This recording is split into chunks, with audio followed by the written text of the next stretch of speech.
My name is Randy Howell, and you're listening to the Faith and Fishing Podcast.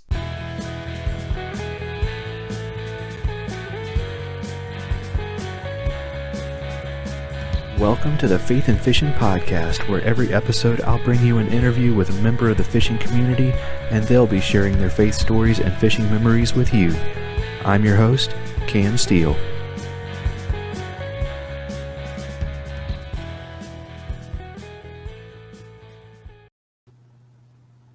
Hey y'all, welcome back to the Faith and Fishing Podcast. I'm Cam. And this is Robert. Yeah, as always, we got our new co-host in with us. Excited to have him in. And I thought for this episode, since we haven't really had an episode all about Robert, we would really go in depth on getting him introduced to y'all, so that y'all could get to know who he is and get to know maybe a little bit about me too. So before we do that, I don't have a ton of housekeeping stuff. Robert, you got any housekeeping stuff this time? No, not really. I'm good to go on that. Awesome. Well, in that case, let's go ahead. Let's hear some words from sponsors real quick, and then we will jump right into it. Sounds good. Savior Outdoors gives me confidence that no matter what happens, what I take on the water is coming back home with me. With retrieval devices for fishing rods, bow fishing bows, action cams, and even one that can be attached to your other gear, they've got your whole arsenal covered. When one of these devices goes in a drink, it releases a float attached to your gear by 60 feet of line so you can get it back, and the pressure-sensitive filter means that you don't have to worry about rain or dips in the water while landing a fish. At SaviorOutdoors.com, that's SAVUR Outdoors.com, you can use promo code FNFP15 to save 15% and try them for yourself.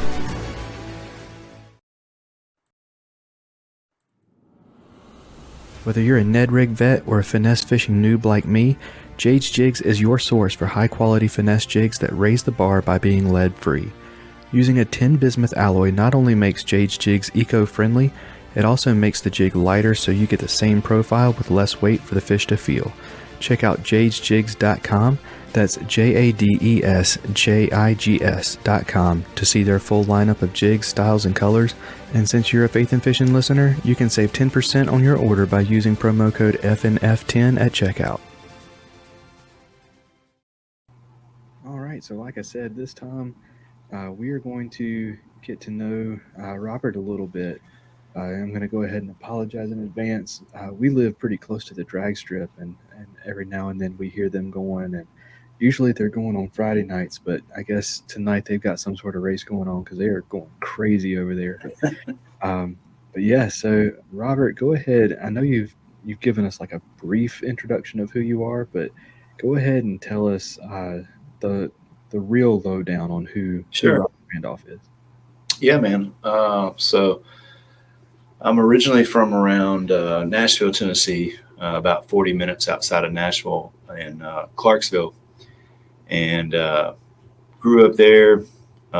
Went to school at Tennessee Tech University, and actually started working in the restaurant business. Moved around quite a bit, working for O'Charley's, and worked for them for almost 20 years. Ended up in Raleigh. And, we've lived in some pretty cool places: Memphis, Louisville, Kansas City, Richmond, and then here. So we have lived in Raleigh or Fuquay Arena for the past 13 years. And, good place to end up because there's some really good lakes that are close by as far as fishing wise.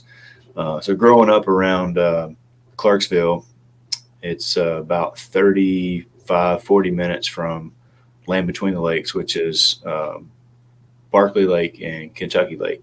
So growing up, bass fishing, that's where we would go. The Cumberland River, or the end of Lake Barkley, goes as close to Clarksville, but to get to the actual lake part, you have to drive a little bit. But growing up, my dad fished a whole lot. Well, not a whole lot. He had a bass boat, fished a lot before he started having kids. And then once we came along, the bass boat did more sitting than fishing, but we would get to take it out every once in a while. So those are the times I really look forward to when we would get to take it out. From there, really, we did some pond fishing, stuff like that. And then really just got away from fishing through college, and then starting working in the restaurant business. We worked a ton of hours. So, I picked up golf and golfed for a while. But then once we moved to Raleigh, the kids started getting a little bit older, had a little bit more free time, started getting back into it, and got a bass boat, and fished out of a bass boat for a little while, and actually had kayaks to duck hunt out of. So we were duck hunting out of our kayaks just because we can get some places that boats can't go. And out of laziness, decided I didn't want to load the bass boat up one day, and I just wanted to throw the duck hunting kayak in the back of the truck and go to a local pond.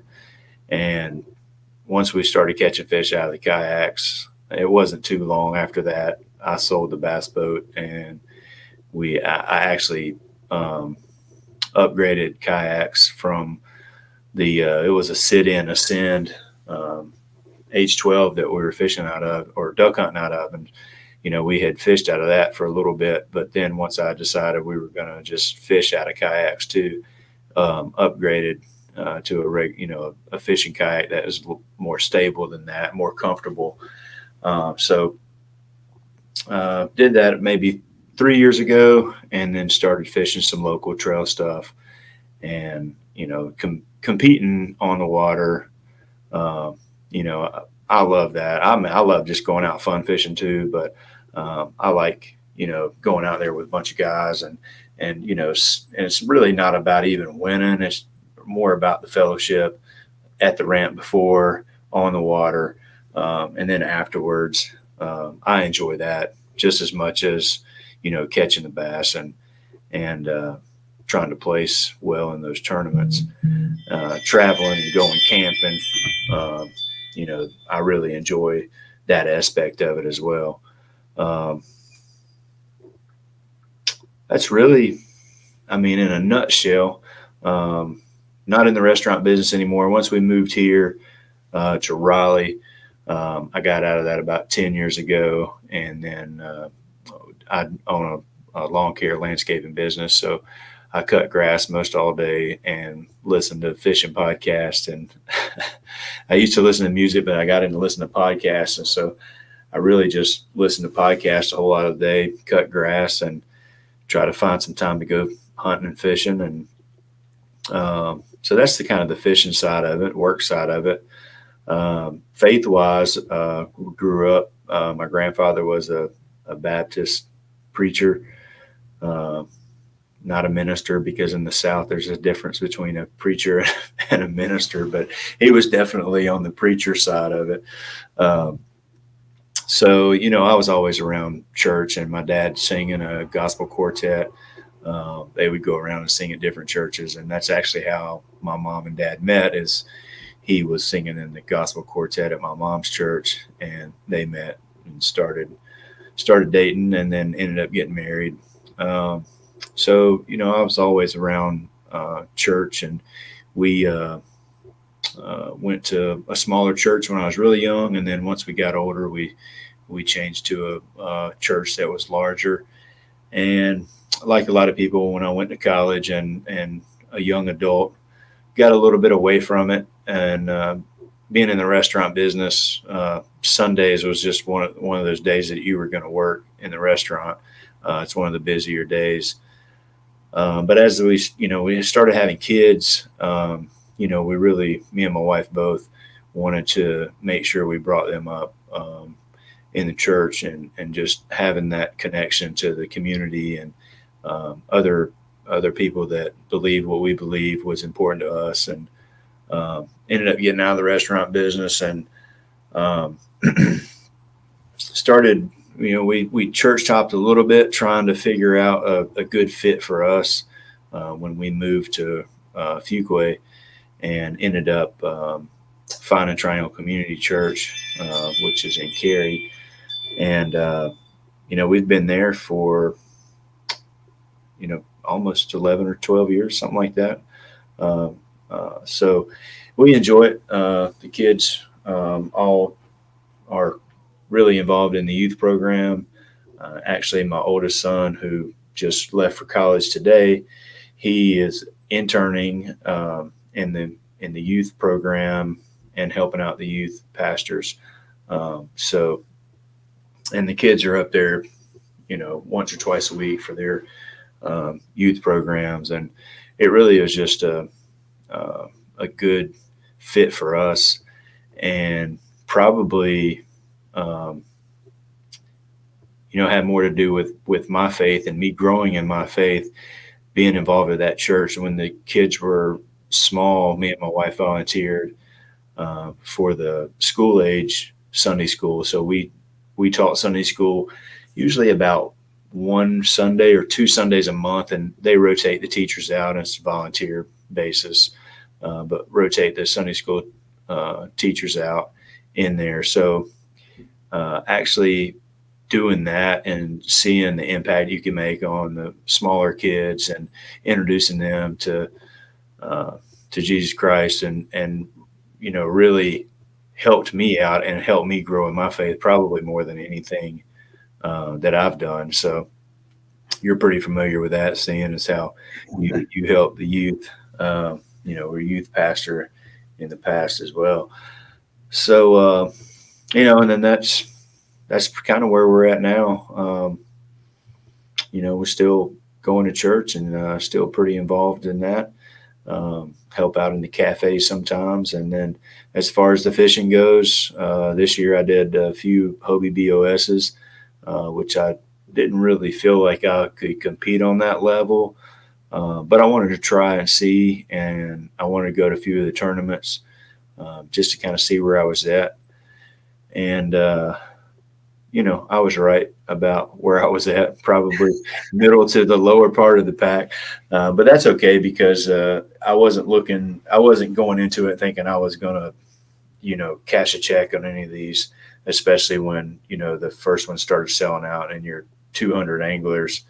And a lot of those guys and girls are doing that on a more consistent basis than what I am, and they have some more time available to pre-fish and do stuff like that. So yeah, it's crazy how fast those things sold out. I wasn't, I'm not at a point where I can do that kind of traveling right now. But I did, watch as other people tried and couldn't get in. And yeah, I mean, some of them, it was like, what, 6 or 7 minutes that, like, after it was announced that it was already full. Yeah, it was crazy. I think starting out, the first one was at Toledo Bend, and I think they had like 70 or 80 people signed up for it, and that one had been open for a while, and then all of a sudden somebody posted, I don't know if it was on KBN or it was on one of our local pages or maybe Queen City. Somebody posted that, hey, like 30 more spots just sold out. And I had it in my mind I was going to do that, but I was going to kind of wait till it got closer to sign up for it. And by the time I saw that post and I looked at it, there was like, I don't know, 130 or 140 spots. And I went ahead and signed up for it, and like 10 minutes later, it was sold out. So it had already been open 2 weeks, and then just all of a sudden, people started signing up, and it sold out. And then the next one, I want to say was Santee Cooper, maybe. It was either Santee Cooper or it was one that I couldn't go to. But the next one was one of the ones that was like 30 minutes. It was sold out. And then the one after that, it was 15 minutes. And so I did the Toledo Bend and did Santee Cooper. And then the last one I got to do was the Susquehanna, which we were coming back from vacation and we were driving when that one opened up. And I'm driving down or back up. We were coming up I-95, and I looked at the clock, and it was 12:07, and I'm like, oh gosh! I was like, the sign up for the BOS is today. So like, I pulled off the next exit, and my wife's like, what are you doing? I was like, I got to sign up for this. It's going to sell out. And I pulled off, and I pulled it up, and it was sold out. And I'm like, oh my gosh, I can't believe, because usually I'll set an alarm on my phone, but because we had been on vacation all week, we didn't have any cell service, and I didn't really think about any of that. And then we started driving home, and I'm like, oh crap. But so anyway, at that point, I went ahead and got on the waiting list. I think I was like started out like 30th on the waiting list. It ended up getting into it, but it was only like 6 days or 7 days before that I found out that I was going to get into it. So I didn't really have a whole lot of pre-fishing on that one, and I just didn't have time to prepare for it right way. But I wanted to see the river. I wanted to catch some smallmouth out of it, you know, and I accomplished that. And that's about it. But but it was fun. I had a good time anyway. So Yeah, for sure. yeah, So I knew a lot of your story, but I didn't know all of it. I didn't realize how similar our stories were in a lot of ways. Because my grandpa was a preacher too. He in the Methodist denomination in the mountains of North Carolina. And there was a time, I think, that he had 5 churches that he was serving at once, right. because the churches that he was with were they were in the middle of nowhere in the mountains of North Carolina. Only had just a handful of members, and they only met once a month. And then one church that he had only met every 5th Sunday, so he had 5 churches at once. So hearing that your grandpa was a Baptist preacher, Yeah, that yeah, and it was all they. So my mom was she has 6 brothers and sisters, and my dad had 7 brothers and sisters, and so both big families, both grew up out in the country, like out in the country, like way out in the country. So the churches were relatively small as well, and yeah, so very similar, uh, very similar for sure.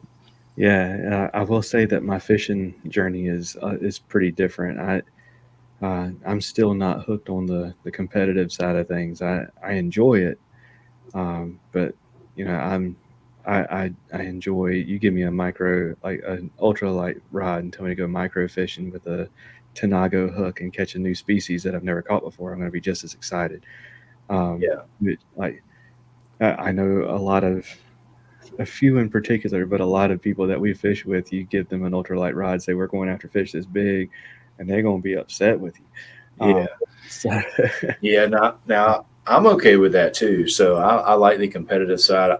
I grew up always playing sports, and I think most people, you know, if you're competitive through that, man, I love to compete at anything I do. But I also like the ultralight stuff. Like some of the best days, especially when the kids were smaller, we'd go to Sharon Harris and catch bluegill. I mean, you can catch them as many as you want, right. and same thing with catfish out there. You know, if you want to put some cut bait on there, I mean, there's some huge catfish in Sharon Harris. Um, but yeah, I like that too, and we do a little bit of offshore fishing as well. Got a buddy that's got a boat, and we'll go out 3 or 4 times a year with him, and do some offshore stuff too. So I like all that. I want to try to get into some more inshore fishing down there for reds and speckled trout. I haven't done that out of a kayak, but that's on the horizon here Yeah, shortly. I did a little bit of that back whenever I lived a lot closer, Yeah, but I haven't done it since I moved out this way. But I need to go back and do that every now and then. That would be a lot of fun. But yeah, I kind of got my fishing start in Grandpa's Creek with a bamboo pole and like a cane pole, oh yeah, catching dace and chubs and yep. minnows. And in the summertime, whenever they're in like full on breeding colors, they're like bright red, just beautiful little fish. But they, uh, it was always funny. We would Grandma Steele baked, her own sourdough bread, and that was what they had in the house to for sandwiches and stuff was sourdough bread. It was amazing. Still, my favorite smell in the world is that fresh baked sweet sourdough bread. But Grandpa always kept a loaf of like sunbeam white bread to take down at the creek to use for bait. Yep. And we Yep. would put the little tiny bread balls put on the hook, and we would catch little minnows and crayfish and Mhm. little salamanders and stuff all the time. But Yeah, similar deal. There's I did a whole lot of creek fishing growing up too, and um, my grandmother on my mom's side, she lived on about 50 acres with a creek that ran in front of her house, and same thing. I mean, that's all you had was a cane pole when you went down there, and the one thing I do remember, and this is now thinking back on it, it's like pretty crazy because I'm pretty sure people don't do this anymore. But we used to catch all of our bait fish and minnows out of the creek, and you'd do it with two people, and you'd get a bed sheet, put a bed sheet down in the bottom of the creek, and stir up the water where it got cloudy, and then pick the bed sheet up, scrape your minnows off that you caught in the bed sheet. So I mean that's pretty ingenious ways to get your bait fish to get some bigger fish. But yeah, it's pretty cool to see how things have changed and to see kind of what we're doing now compared to when we were little kids, and just got to figure out a way to make sure we get the kids now out there and doing those things and get them interested in the outdoors and fishing. And um, hopefully that's a little bit of my goal of what I'm doing is to try to get more people outdoors and um, off the phones and not just watching the fishing videos on YouTube, but actually getting out and doing it. Um, so absolutely, and we already talked about it on a Faith and Fishing live show, but I know from our analytics that the Faith and Fishing live shows are typically the ones that don't do very well, don't get listened to very much. yeah, So if somebody missed that one, kind of let us know what Outdoors to Go is. yeah, the outdoors to go on YouTube, Instagram. Um, so basically, kind of my thought process behind it was, kind of a mobile outdoors. There's some duck hunting videos on there. There's a lot of fishing videos on there. Planning on putting some more hunting videos up there this fall. There's some tournament fishing videos on there, but kind of my goal on that is to just show every day trip, whether it's a hunting or a fishing trip, and try to get people to be more engaged and kind of my goal is to challenge them to get out there and do that stuff as well and not just be a participant through screen and computer, is to actually challenge them to get out there and do stuff and bring a kid with them and teach them something, and keep this sport and sports that we love, the hunting and fishing, just keep it growing because um, it's the numbers are not getting bigger. So I want my grandkids to have the same chances and opportunities, and if the hunters and the fishermen and the anglers, if that number goes down, our voices go down, and our pull politically to help conserve this land and the game lands and stuff that we do have and the rivers and the lakes, that also goes down as well. So it's very important that we keep bringing people into the hunting and fishing world. Absolutely. So yeah, I guess I should let the listeners know how we ended up meeting. Um, it was funny. I don't remember what post it was. but I had done a post on social media about something, and you commented down there that was like, if you're ever south of Raleigh and you want to go fishing, let me know. And I was like, are you kidding me? I live south of Raleigh. Yeah. Let's do Yeah. this. And So I think it was the next weekend. We ended up going out and doing some fishing together. yeah. Yeah. I think we're probably only like 15 minutes apart, something like that, Yeah. which is kind of crazy because, you don't think about when you're following people and you're seeing. I mean, you can see there's quite a few people um, that are within 45 minutes to an hour. J2 Countries, Fayetteville, Yep. Country Boy, Creek Fishing. I mean, that dude, man, he comments and likes. I mean, there's can't be anybody in the fishing world that comments and likes as many posts as Country Boy Creek Fishing. So, Yeah, for real. he's not far. He's down in Fayetteville. Paul Hill's right in Holly Springs, which is kind of 10 minutes the other way. I'm kind of between you two guys. Uh, but another thing I had thought about too is we need to get a lot of these guys that are doing the social media stuff that are within 45 minutes or so, and get together and have a big cookout or something at one of these lakes around here, because that'd be pretty cool. It's fun Yeah. in that tournament setting, but it'd probably be even more fun to get some of these guys together and shoot some pictures and a little bit of video and stuff, and post some stuff up and have a good time. Man, that would be awesome. Yeah. But yeah, man, we went and we did some fishing that morning, and it was it was an interesting day of fishing. It's a pretty tough day of fishing. It was my first time. It's still the only time I've been to that lake. I've been meaning to go back, just hadn't done it. Since I know there's pickerel in there now, I wanna go back. I used to love catching pickerel all the time. And speaking of Paul Hills, he's gonna be mad at us for not saying jackfish, but Yeah. in the eastern part of the state, they do call him jack. Yeah. And whenever we moved there, whenever I was in high school, I ended up getting plugged in with this guy, and that I went. He rode my bus, and we had a few classes together. Um, we uh, we went and fished together a few times. He called him Jack, and I was so confused because I been studying fish since I was a little kid. Like, Jack is a saltwater fish. Yeah. So, but yeah, chain pickerel, Esox Niger. Um, the yeah, I miss those things. They're fun to catch. But yeah, that was a it was a fun lake. It was kind of like half like half like what you would expect from like a reservoir, and then half like a mill pond. So Yeah. um, Yeah. It's pretty interesting. There's, I didn't catch any fish that day.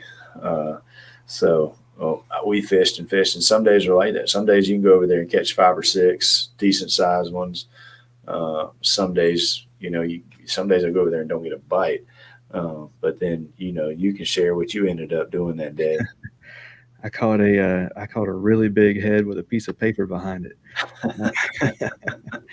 I caught it was 22 and a half, really long, skinny bass. It had a mouth like an 8 pounder, and it ended up being like four and a quarter, something like that.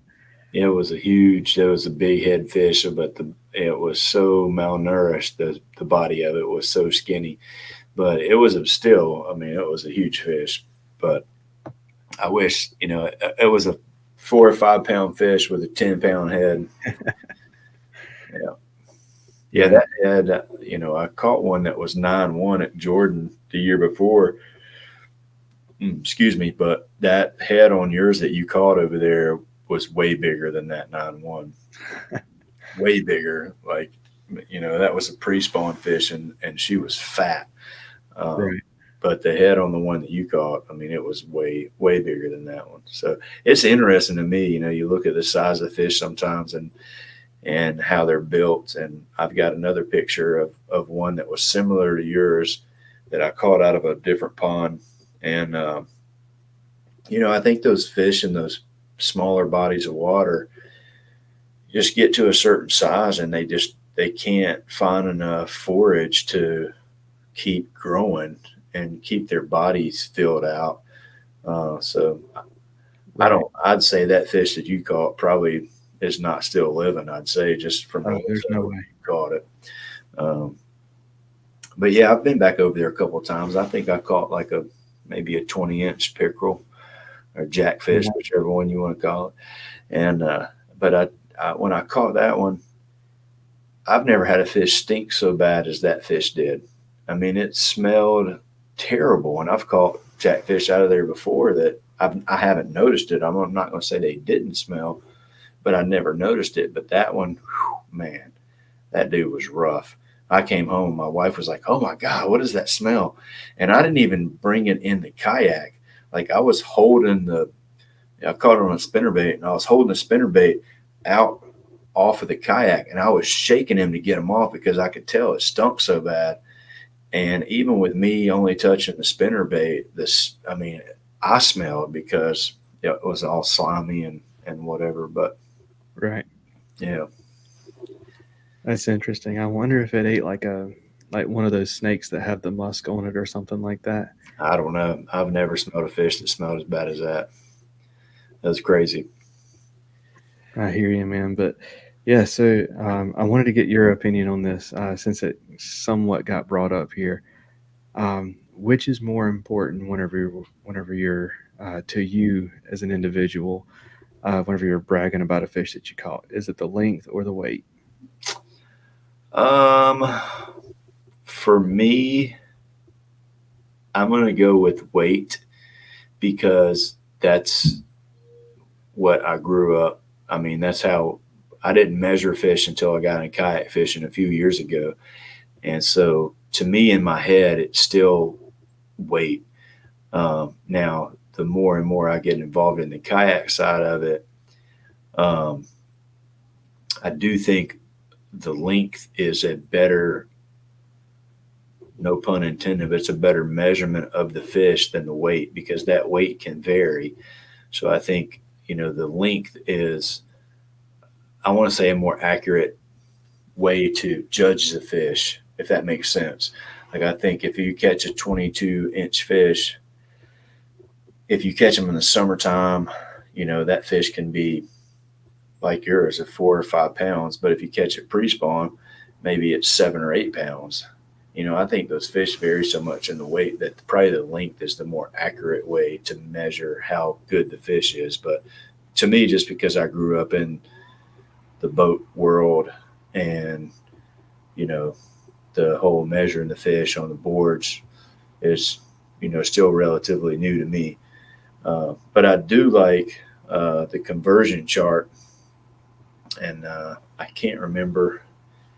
It's on now. I think Dwayne made it part of Tourney X, where you can see the conversion on what the average weight would be for a 21-inch fish. I think that's something that in the kayak world we need to utilize that more to get the rest of the bass world kind of attuned to what these guys are doing in some of these tournaments. You go and you catch 100 inches, you get a 100-inch bag on 5 fish. I mean, that probably, I don't have the scale right in front of me, but 100-inch, that probably equates to, I would say, a 30-pound bag, um, something like that. Maybe not quite that much, but I think that's something that we need to utilize more, so people you can compare what kayak side is doing versus what the boat side is doing. Because now, even when you hear people say we had a 2-day total of 190 inches, that doesn't equate out to what people are thinking on these, 4-day elite tournament, and they're busting 100 pounds in 4 days. Well, if you have 200 inches in 2 days, you just did the same thing in 2 days. Your 1-day totals are probably pretty equal to that. So uh, to answer your question, I'm going to say measuring is it better, but to me, I still would go by pounds. So I'm a weight guy. Yeah. I am very much a weight guy. And I've gone back and forth with a few people on this. Shout out to Armando from Bass Kayak and Beers. We've gone back and forth with about it at least once, but because he's very much a length guy, and I think that's because he started bass fishing in a kayak. Right. Yep. But so like whenever I think of like measuring fish's length, I go back to like whenever I was keeping aquariums, there was the rule that it was like you need 1 inch of fish per gallon.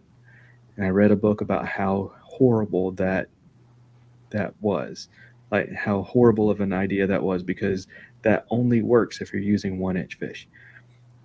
So if you've got a 10-inch fish, that is not the same as 10 1-inch fish, because it's 10 times longer, 10 times wider, and 10 times taller most of the time. So it ends up being 100 times bigger than that 1-inch fish. So a 10-gallon aquarium is nowhere near big enough for a 10-inch fish. Whenever I think of somebody saying, a 12-inch fish or 24-inch fish, that 24-inch fish is not 2 times bigger than that 12-inch fish. Oh no, that's 10 times bigger. And so it hurts me to go and say, well, I caught a 16 today. Yeah. Unless I'm talking about a 16-pound bass, and it's not gonna hurt me at all to say it. But yeah, that's always bugged me. And now that there's I really like I really like the layout of this native tournament that's showing up, with the exception of the MLF style no limit bag, because if you catch 2 24-inch fish, and I catch I catch 4 12-inch fish, or let's say 5 12-inch fish, so that it's a bigger bag. You caught the more impressive bag. Oh yeah, there's no doubt. Yeah, so yeah, I like the no limit stuff. We fished that. Me and a couple local guys went over and fished that first pilot one, which was either late November or early December last year with Queen City, and we fished High Rock Lake. And the only thing I will say about the MLF side of it, where you can catch as many fish as you want, that there is a 14-inch minimum on that. So that's one thing they put in there just to keep from the judges being overwhelmed with the number of fish. So even a 14-inch fish, I mean, that's a decent sized fish. Right. I don't think it would probably quite be 2 pounds, but the 1 pound little 12-inch fish, not going to do you any good. And the $1,000 big fish an hour is incentive to go after the big fish and catch a whole bunch of little fish. So I like their format. I will always disagree with the no limit side of things whenever you're doing it by inches instead of by weight. Right. Yeah. I mean, I get that, but I think it's a good twist on what everybody else is doing. I like the payout per hour on the big bass, and then I'm not opposed to the MLF side of it. I enjoy watching those guys fish. Now that, the first year I think their limit was 1 pound. I didn't really care for that.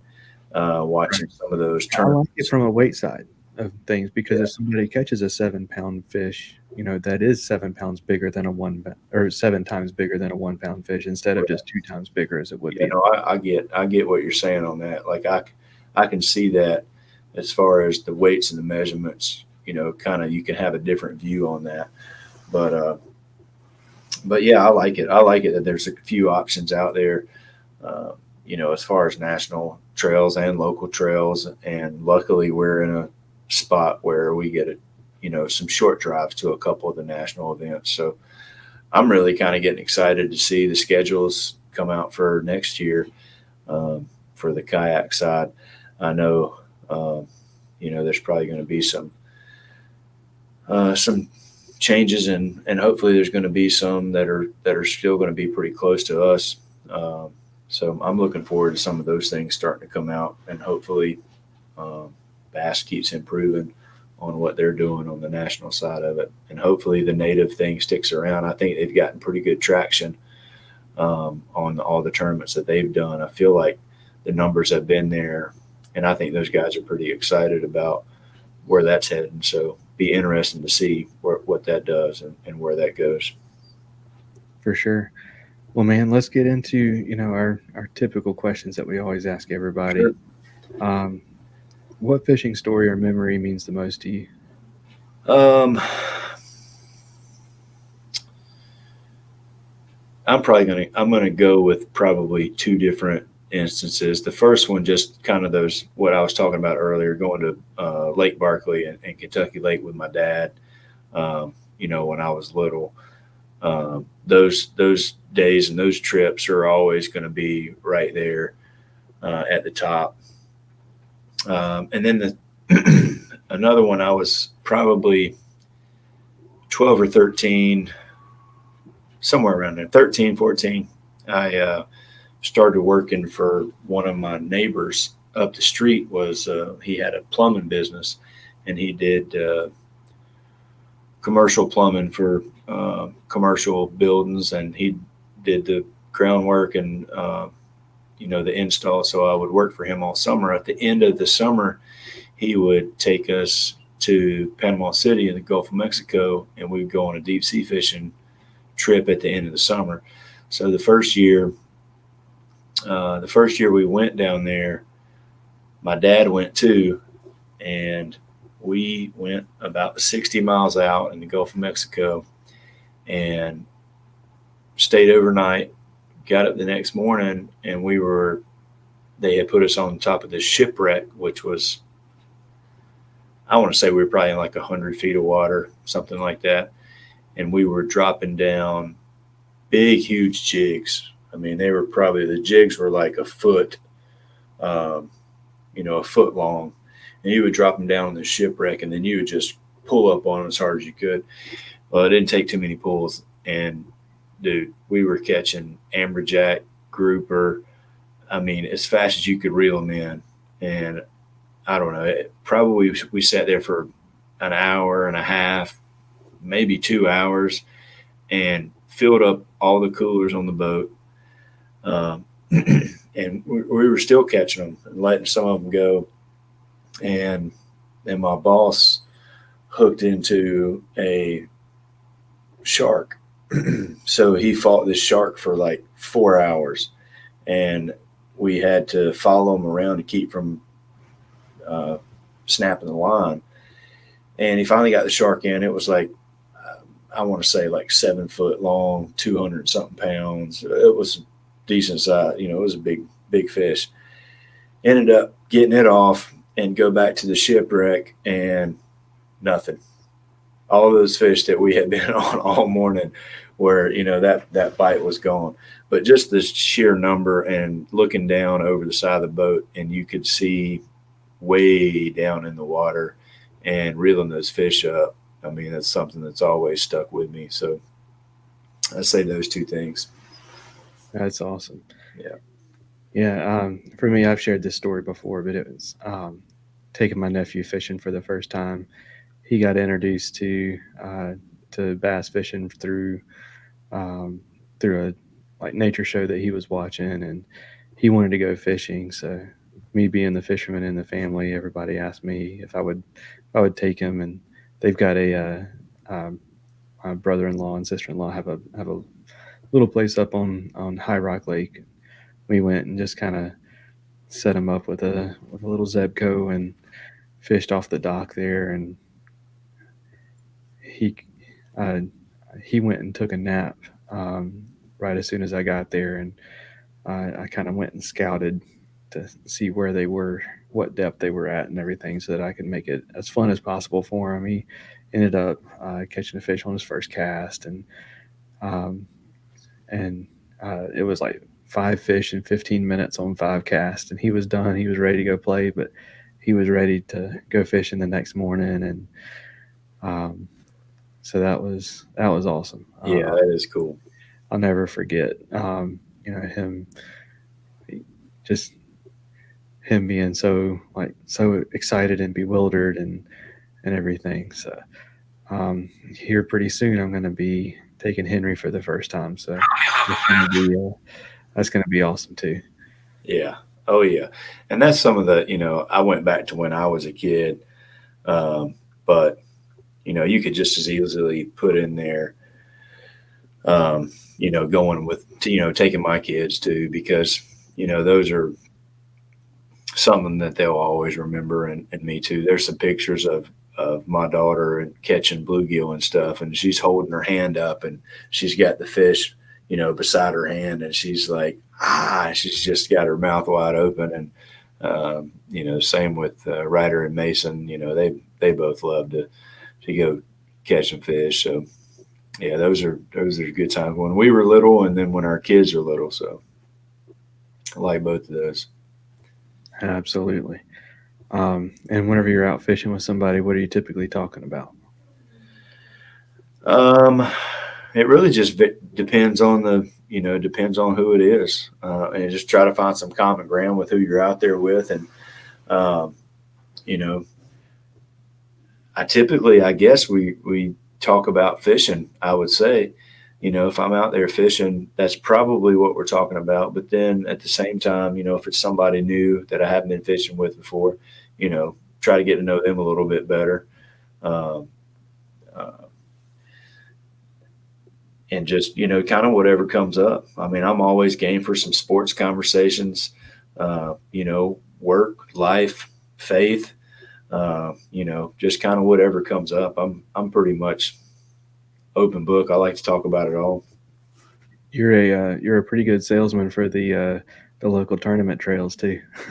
Yeah. I'll do that too, because anytime that I'm out there, and especially if I see people fishing in kayaks, just because I think the more people that get involved with that, I think it's just going to keep growing the tournament side of it, which in turn is going to keep growing, the recreation side of it too, and just get more people into that side of it. And, with the price of bass boats now, I mean, I had a bass boat before, but it was an old beat up, cheap bass boat. Like I can't go spend $100,000 on these new boats now, but you know what? I can spend $3,000 or $4,000, and I can go and I can spend $1,500 on a nice kayak, and then I can add a $300 this or a $400 that, and just keep building the rig that that I want to have, and something that's competitive.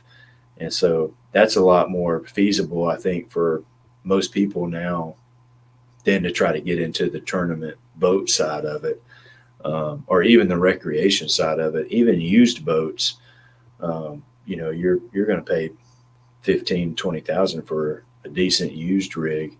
So to me, it makes a lot more sense to go the kayak route. And so when I see somebody out there, I always try to, tell them about the local trails and invite them out. And who knows what may happen, right? Yeah, they may get just interested enough to end up being the chaplain for. There you go. There you go. Yeah, man. Well, let's jump into what's your favorite. We'll kind of go back and forth, and I'll share my favorite too. And let's jump into that right after this. Atollas, based out of Charleston, South Carolina, is an eyewear accessory and gear company focused on enhancing your time on the water. Their floating sunglass retainers are the most technically advanced around. Over 5 years of engineering, testing, and exhaustive feedback from paddlers, anglers, and watermen have resulted in a patented design in a class of its own. They're incredibly light and comfortable, built for durability, sport a sleek, minimal design, float virtually all brands and models of sunglasses, and they're backed for life. So if you break them, Atollas will replace them. No questions asked. Whether you're fishing, kayaking, or boating, Atollas will save your shades from the dream. Head on over to atollas.co to check out their gear and use promo code faithnfish15. That's faith, the letter N, fish, the number 1, 5, at checkout to save 15% on your order. All right, man. So what is your favorite scripture? Well, I grew up playing football, and luckily all the coaches that I had would lead us in prayer before the game, and it was always the Lord's Prayer. So Matthew 6:9 is probably my favorite scripture just because of that. So, it's one thing that we try to do around the dinner table on occasion. We don't say that prayer every time, but there was a while that on Sunday night, that's what we would say, that prayer. That would be our prayer for Sunday night dinner at our kitchen table. And I think it shows us how to pray, and it's a good example. And it just always goes back for me to right before you're playing a football game, which, that's pretty cool too. Absolutely. Quick shout out, if you are someone who is not super comfortable praying or want to learn how to pray, the book Before Amen by Max Lucado is absolutely phenomenal, and I highly recommend it. He's got this thing called a pocket prayer that kind of guides you through the like a really quick, easy prayer that kind of is based off of the Lord's Prayer. But it's, if I'm not mistaken, it's God, you are good. Let's see, you are good. I need help. So are they. Thank you. Amen. But and then kind of expand on each one of those, tell him why he's good, tell him why you need help, tell them why they need help, and then tell them what you're thankful for. So that phenomenal book. And I'll go ahead and share my favorite scripture as well. It's I'm going to Philippians for mine. Philippians 4, 6, and 7. Basically, I'm going to paraphrase because I don't have it memorized, but I've got it memorized but I don't have it all the different translations jumbled up together. But it's don't be worried about anything, or don't be anxious about anything, but pray about everything. With thanksgiving, make your request known to God, and the peace that surpasses all understanding will be granted to you. That basically, that doesn't promise that you'll get what you want. It doesn't promise that your prayer will be answered. But what it does say is, if you can stop worrying about everything and trust God to handle it, that's where that peace comes from. So I was introduced to that verse whenever I found out that my family was moving, and I was pretty upset about it. And I was 15 years old and just accepted Christ, just finally started getting to the point where I felt like I belonged somewhere, and then I got up and moved. So, but my youth pastor's husband sat me down and said, this scripture seems like it would be something you would get a lot out of right now. And so that one's always stuck with me. Cool. Well, I'll go to the next one on favorite Bible story. And I would have to say, from teaching Sunday school and just seeing that on the kids' faces that David in the lion's den, and him having the faith to go in and face the lions. And when you tell that story to school age elementary kids, and you see kind of some of the light bulbs and stuff go off in their head, that really over the past 10 years has become one of my favorites. is that. So that's a pretty cool one for me. Absolutely. For me, it's really a moving target. Like it's a new one every time, but my kind of go to that I always kind of go back to is the story of Nehemiah, where he's the taste tester for the king. Like he gets to he gets to taste the wine and stuff before the king does to make sure it's not poison. And he's upset. He hears about how his his uh, his homeland has fallen, and he kind of asks the king for permission to go and rebuild the walls of Jerusalem, and he gets sent back to rebuild the walls. And it's that story of you know his hardships with that and his successes with that, and how he's having stuff from inside the kingdom. He's like gone back and he's leading this group of of anybody but mason workers building this wall, and every night somebody coming and tearing it down. And this story of how he became this leader and everything. It's really awesome, powerful story, and that one's kind of my go-to most of the time. Yeah, I'm with you. There's so many in there that are good. You could go with any of the 10. So I'm going to throw it back to you. What about your favorite fish All right, so to we're gonna catch? start with favorite fish to catch. So in the saltwater, I'm saying big bluefish, and in the freshwater, I'm saying carp. Oh, carp. And if you had asked me this question, 2 years ago, there's no way I would have said carp. No way. But I've started chasing carp in a kayak. I haven't hit the 30-pound mark, but I've hit over 20.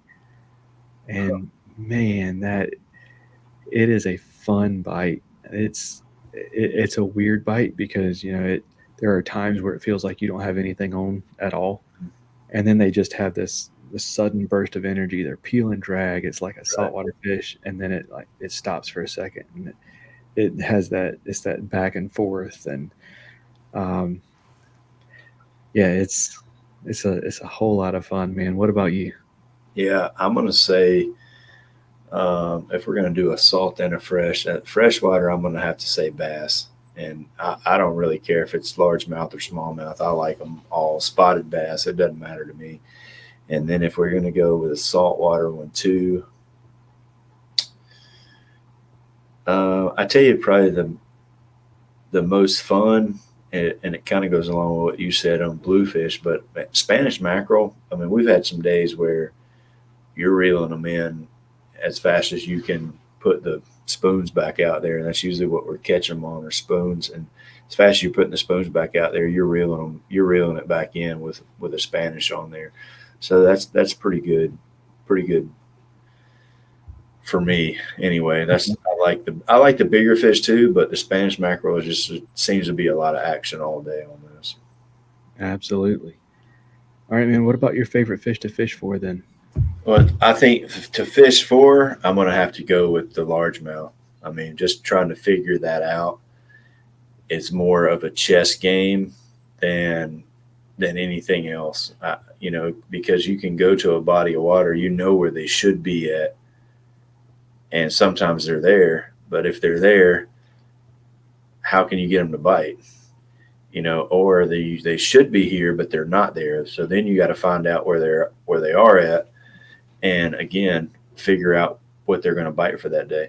And some days you go out there and you don't catch anything, and that's okay too. They beat you that day, but then the next day, the next time you go, you want to try to beat them. So I think that's where the tournament side comes into it too, because it's a chess game between you and the bass, but then it also is a chess game between you and the other anglers who are trying to figure out the bass as well. And there's so many different aspects to that it's really intriguing to try to do that, not only to beat the fish but then to beat the next guy as well. Absolutely, man. Yeah, for me, it's also the largemouth bass because it's that puzzle. Gotta Yeah. gotta figure it out, and that's that's that's what keeps me hooked. Yeah. What's your favorite fish to eat? So to eat, I'm gonna have to say triggerfish. So triggerfish is a bottom fish for anybody that doesn't know. So usually it's going to be in a little bit deeper water and holes offshore. And to me, it's the best fish to eat. Uh, it's right. I love crappie too. So if it's between those two, um, both of those are kind of my top one. What about for you? Cobia. Yeah, Kobe is good too. I mean, triggerfish is phenomenal, but Yeah. cobia is the one for me. Yeah, man. What about your favorite fishing snack? Anything that has little Debbie on it. So you can take your pick. If she makes it, I like it. That's awesome. If you're gonna make me pick one, I'm gonna have to go with the oatmeal pie just because of the durability. It holds up a little bit better than some of the other ones. That's awesome. We had Jimmy Houston on, and that was his favorite was the white snack cakes. Yeah, Said I've been trying to get sponsored by Little Debbie, but they'd have to change the name to Big Deborah. yeah, that's right. Yeah, so I mean, that's one of those things, and that kind of goes back to when I was a kid too, because and this is for anybody that's listening. If you're taking kids, you want to try to make it as fun as experience as you can, and snacks and sodas always are at the top of the list when you're going fishing with kids because you may go out there and not have the best day, but if they go and they get to have some snacks and they get to be on a boat or kayak or on the bank and having a good time and having some good eats, then they're going to love it whether they catch 10 fish or no fish, and they'll be looking forward to it the next time. And that's why it's any of those little Debbie's, because my dad, that's what he would do. He would go and we would get some oatmeal cream pies, and he liked Diet Coke. That's all we ever had. So it was oatmeal cream pies and Diet Cokes, and we'd go have a big time. That's awesome. Yeah, for me it's crunchy Cheetos, um, like just the like individual size bags because you can just pop them open and you don't have to get your fingers messy or anything. Just pour them in. Yeah. All about that crunch, man. Yep. So what about body of water? Well, you know this. It's Lake Crabtree here in Raleigh. The lake I learned on for kayak fishing no longer exists.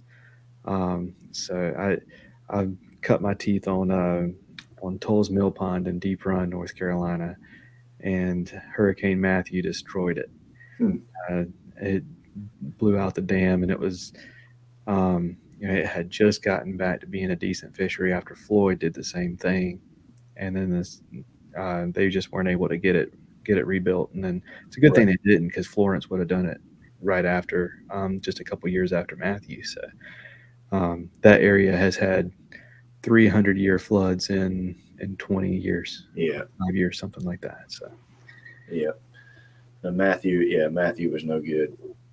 Uh, where my shop is close to where Middle Creek comes through, and when Matthew came through, it flooded all down in there. I mean, our shop was underwater, and so that was a lot of rain this area got when Matthew came through. I mean, a lot of rain.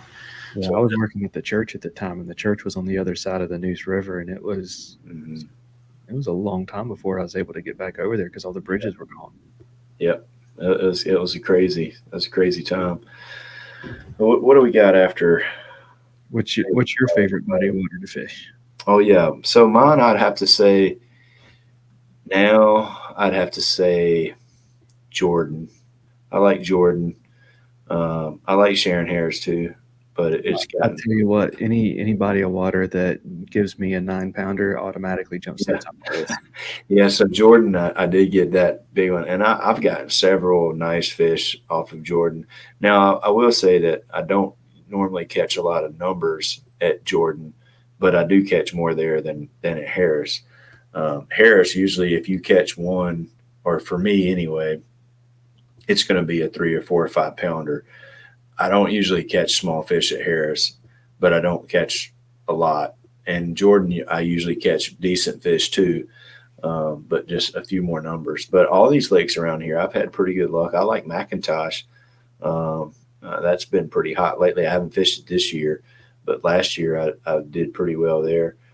And I've enjoyed going and doing these Hobies and seeing some of these lakes that I never would have went to. I never would have went to Toledo Bend or um, Santee's, not that far away. I might have went there, but when you're 15 minutes from Jordan and Harris, not a whole lot of reason, to go to these new ones. But I'm glad I started kind of venturing out some, because I definitely, in the Susquehanna, I mean, that was pretty intriguing to see how wide that river is, and just coming through those mountains like it does, and the smallmouth that are in there, and just seeing the number of people that were up there to fish that tournament. It was a pretty good time. Yeah. What do we got next on there? We got lure. Is that the next one? Favorite lure? Favorite lure.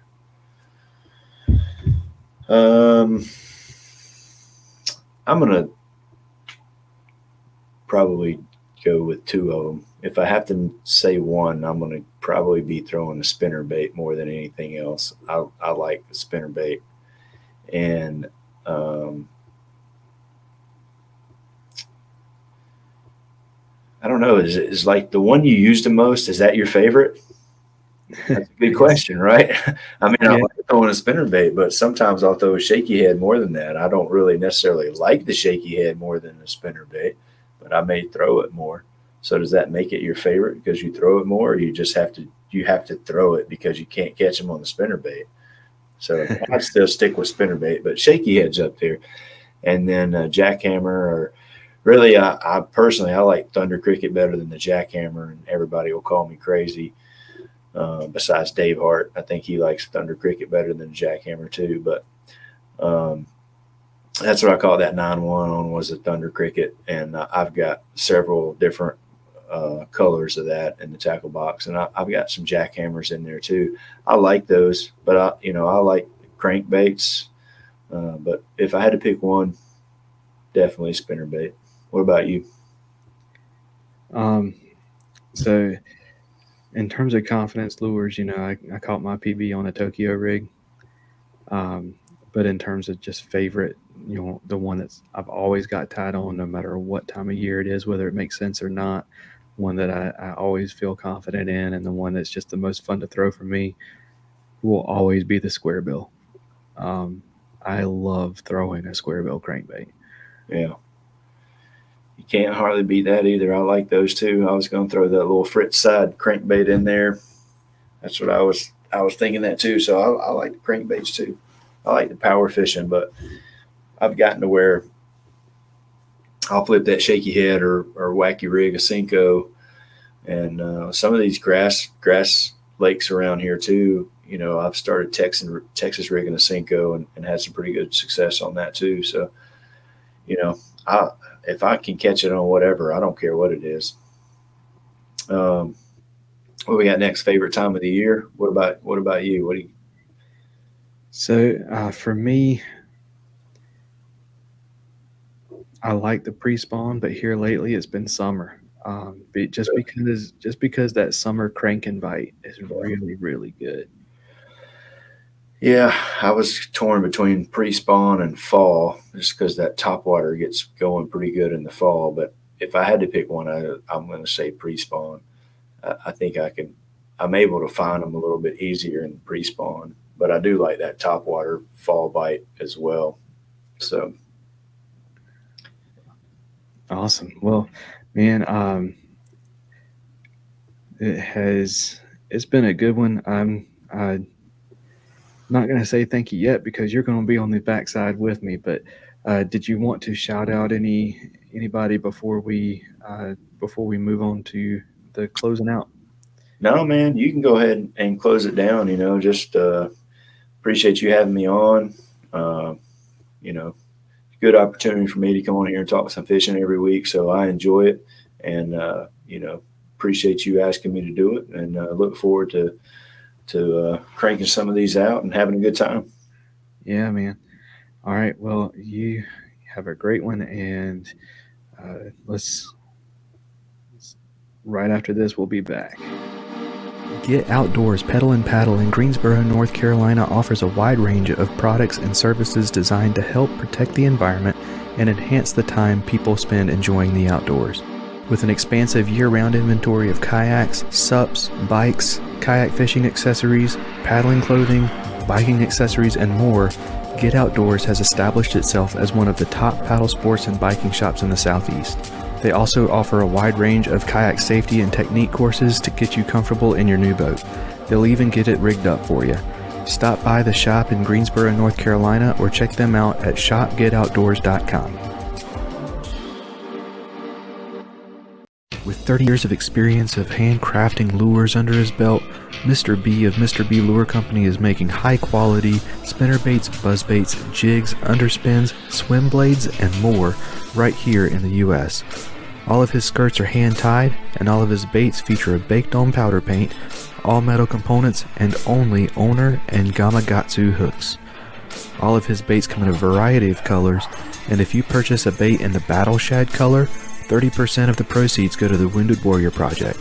To see the quality for yourself, go to MrBLureCompany.com, that's MRBLureCompany.com, to place your order and use promo code FAITH, fish, POD 1X10 at checkout to save 10% on your first order.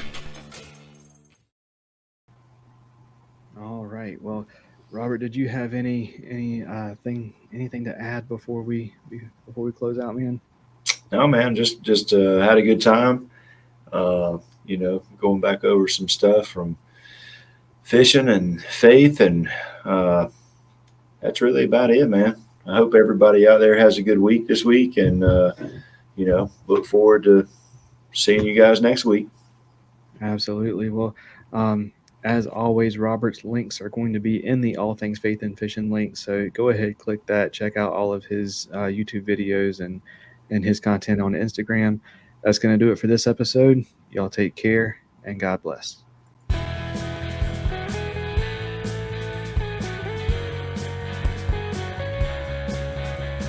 Thank you for listening to the Faith and Fishing podcast.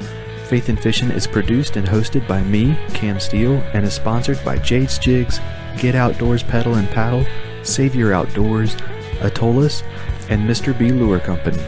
Be sure to give us a rating and a review, and to subscribe wherever you listen to podcasts. That's going to do it for this episode. Y'all take care, and God bless.